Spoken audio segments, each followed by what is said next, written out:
In recent years, the protection activities of wildlife in Vietnam has been remarkably focused. The investment and monitoring of traffic cases, illegal consumption of endangered wildlife activity has gained much attention from the governmental agencies as well as local authorities. Media campaigns and events through radio programs, short films and competitions have played important roles in raising public awareness of wildlife protection. In addition, international cooperation has also been carried out in various forms, such as the implementation of joint research programs on the trafficking of wild animals in Vietnam. The training program also referred to the monitoring activities of wildlife trafficking and establishing centers of wild rescue at localities.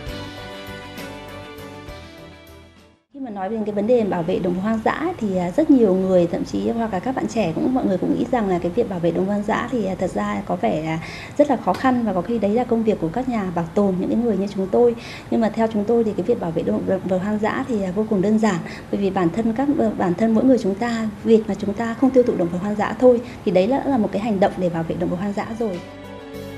On today's program, we will have a talk to the representative from TRAFFIC Vietnam to find out more information about the significant achievements of wildlife protection activities in Vietnam in recent years.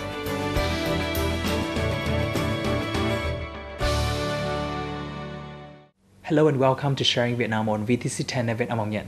In recent years, Vietnam has made great efforts in protecting the wild animals in nature, and a lot of projects and activities which has been implemented with the support from the international organizations to create the positive results. In our program today, we have a talk to Mrs. MADELON WILLEMSEN, then representative from the TRAFFIC Vietnam organization, and she will share about the significant results and achievements of the wild animal protection activities in Vietnam. Thank you, Mrs. MADELON WILLEMSEN, for joining our program today. So, first of all, what do you think about the animal protection activities in Vietnam in recent years? I think Vietnam is making a lot of progress. However, Vietnam remains a country where there's a lot of trafficking, sourcing, and also purchasing of wildlife and endangered wildlife happening. So we need to work very hard on improving that. It is very important that we help the Vietnamese government and of course the Vietnamese public to find means to stop and combating wildlife trade that is illegal and harms endangered species. Can you share some of the significant achievements of the wild animal protection activities in Vietnam? Vietnam has done an amazing job. There's lots of NGOs that are doing great work. Also, I know that the CITES Management Authority is working very hard on improving the trade as well as the Customs Department and lots of other government agencies like CCPE that TRAFFIC is working together with at the moment are really trying to address wildlife consumption, endangered wildlife consumption, especially rhino horn, because it is a big crime. It is such a priority because the African rain states are very much involved as well. So there's a lot of international pressure. But there's also lots of other trade happening. For example, bears are doing it very tough. The Asiatic bears are doing it really tough. Also tigers. There's only 10, we think, about 10 tigers left in the wild in Vietnam. Right. So what are the effects of these activities and campaigns in raising the public awareness of the wildlife protection? Yeah, it's very important to educate the Vietnamese people about the importance of biodiversity, about the importance of species in an ecosystem and what role they play. These wild animals are magnificent and beautiful, and I would really like my children and my grandchildren, and I know a lot of Vietnamese would like that too. But what I think is even more important is that we need to work to change the behavior of the Vietnamese people so that they can say, well, I am not consuming rhino horn. And we want to do the same thing for tigers. We want to do the same thing for bears, for people to start understanding that there are good alternatives. For example, Animals Asia has worked with the Traditional Medicine Association here in Vietnam to produce a list of very good alternatives for bear bile. I know that TRAFFIC Vietnam is also an organization which has made a lot of efforts in supporting the wild animal protection activities in Vietnam. So can you share some of the good results of the organization in this field in recent years? So we've been working very closely with VTC10, for example, the Vietnamese Chamber of Commerce and Industry, where we have reached a lot of people and talked about how rhinos are important and how we need to have a zero tolerance to wildlife consumption and how they can integrate that, especially for the businessmen, into their businesses by using corporate social responsibility. We created a guide. Another example is our MOU, the Memorandum of Understanding, with CCPE. We are working with the Central Committee for Propaganda and Education to really start bringing out the message for a zero tolerance of wildlife consumption.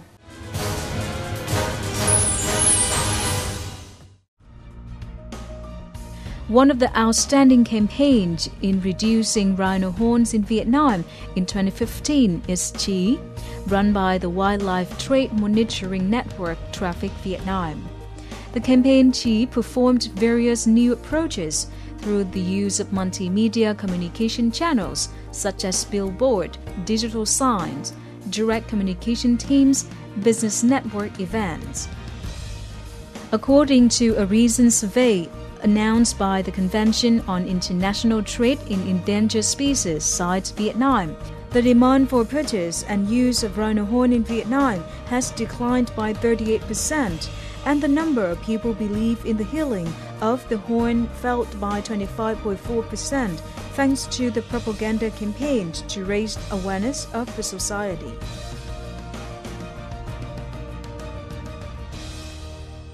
I think the program can only be successful if we have more people joining us in the campaign and more people out there to share the information and talk to your other friends about the program and the project. Apart from reducing demand for rhino horn, communication campaigns to end the bear bile farmings in Vietnam have also been implemented. Outstandingly, the Education for Nature Center ENV, with the support of World Animal Protection Organization, has made a lot of campaigns in Vietnam in 2015. Recently, the painting competition of Actions for Wildlife, run by ENV in 2014, has finished with positive results.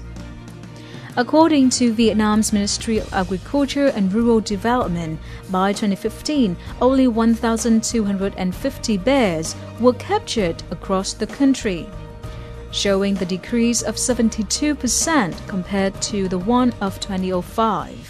Rất là vui mừng là càng ngày càng có người dân người ta gọi điện đến để thông báo các cái vi phạm liên quan động vật hoang dã. Trung bình thì mỗi ngày thì chúng tôi có thể nhận được, gần đây chúng tôi nhận được từ 2 đến 3 vụ việc vi phạm, và sau đó thì chúng tôi phối hợp với các cơ quan chức năng để xử lý thông tin và có cái kết quả cuối cùng để phản hồi lại người dân. Với các cái hoạt động truyền thông thì ENV vẫn liên tục tổ chức những cái hoạt động truyền thông tại các trường học hay các cái điểm công cộng để thu hút cái sự tham gia của cộng đồng, ví dụ như là các cái triển lãm bảo vệ động vật hoang dã, triển lãm bảo vệ gấu, triển lãm bảo vệ tê giác, và đặc biệt là với cái sự hỗ trợ của các đài truyền hình trung ương cũng như là địa phương thì ENV đã phát sóng rất là nhiều cái thông điệp bảo vệ động vật hoang dã ở trên các cái đài phát thanh, trên đài truyền hình trung ương và địa phương. Gần đây thì chúng tôi được cái sự hỗ trợ của doanh nghiệp cũng rất là nhiều. Các cái cụm rạp chiếu phim như là ở Platinum hay ở Hà Nội hay là BHD ở trong thành phố Hồ Chí Minh thì các đơn vị đó đã hỗ trợ ENV trong việc mà phát sóng miễn phí những cái thông điệp bảo vệ động vật hoang dã. Thì chúng tôi thấy rằng là đây là một cái kênh truyền thông cũng rất là hiệu quả để khuyến khích người dân thông báo các cái vi phạm về động vật hoang dã hay là tham gia tích cực hơn vào công tác bảo tồn động vật hoang dã. Vietnamese people have gradually played positive roles in preventing the illegal trafficking of wild animals.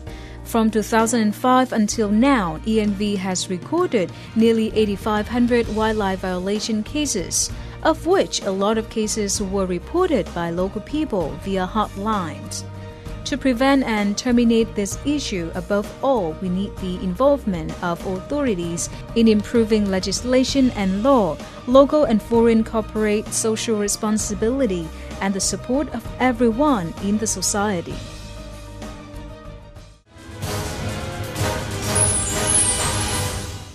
What do you think about the Vietnamese local people's activeness in joining these kind of activities? I think we have a lot of very enthusiastic Vietnamese people. They're really helpful and they're really keen to do the right thing.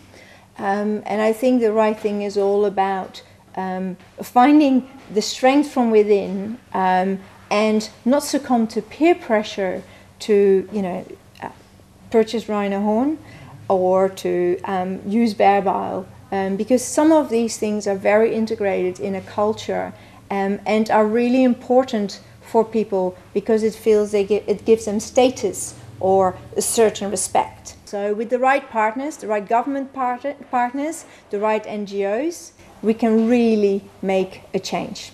Apart from the good results, are there any drawbacks and troubles in this field that have not been tackled yet? There's also quite a lot of people left that are more conservative and don't like to change their behavior.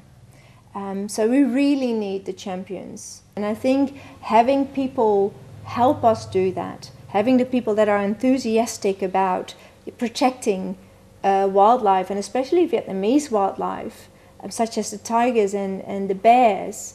One of the things that I feel Vietnam is lacking in, and I'm not the only one, is the law enforcement aspect of the endangered wildlife trade.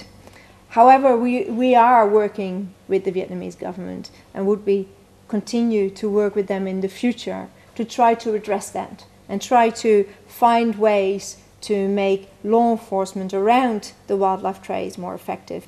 In next step, do you have any recommendations for the governmental and provincial organizations and authorities in accelerating the activities of protecting the wild animals further?